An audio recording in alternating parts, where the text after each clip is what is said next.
All right, let's try a slightly different different camera angle here. I hadn't planned on doing this, but I was and again that but I think that that's maybe that's best. But I was just thinking, I was born in 57, so I guess you would say I'm a child of the 60s, and I don't really know what generation we were. I mean, I guess I was a late boomer, baby boomer or whatnot, but I mean, I don't know if we weren't really the me generation. I don't and I suppose, were we told we could be anything we wanted to be when we grow up, and I don't know, maybe because of the space program and that, be whatever you want to be when you grow up.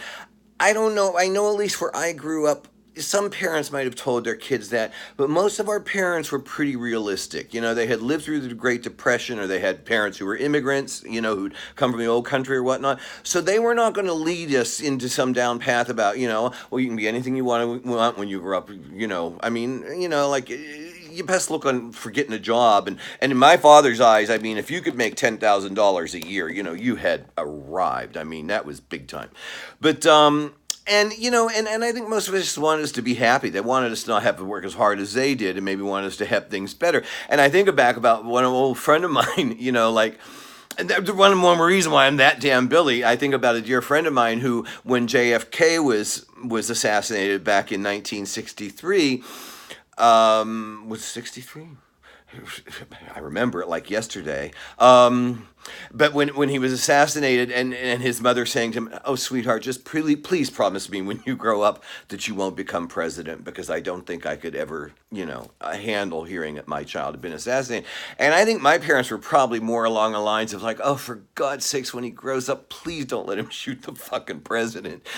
So, I mean, like, most of us were brought up pretty realistic. But realizing, I'm standing there thinking, where I'm always standing there at the sink thinking, and I was standing there thinking, but they said, they didn't tell you could be anything you wanted to be when you grew up. But then, therefore, many of you, I'm assuming that many of you, like me, were afraid to try to be anything, because we were so sure of failure that we didn't have dreams. I mean, dreams are something that happen when you go to sleep at night. Dreams are not something, I mean, yeah, some people had them. That was good for some people, but so was French and Spanish, Italian and German, and the other things they taught some people. Some of us just we didn't see life in that way.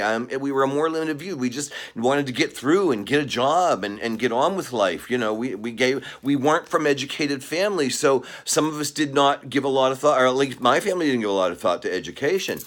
So, but, here I am at 61, and I realized, shit, like, I never really had the nerve to think about what I wanted to be. I mean, I gave a few things some ideas, I worked, but, I never really dreamed. And it's like, wow, like, here I am at 61, and I get to be what I want to be. I mean, like, I always wanted to have my own TV show.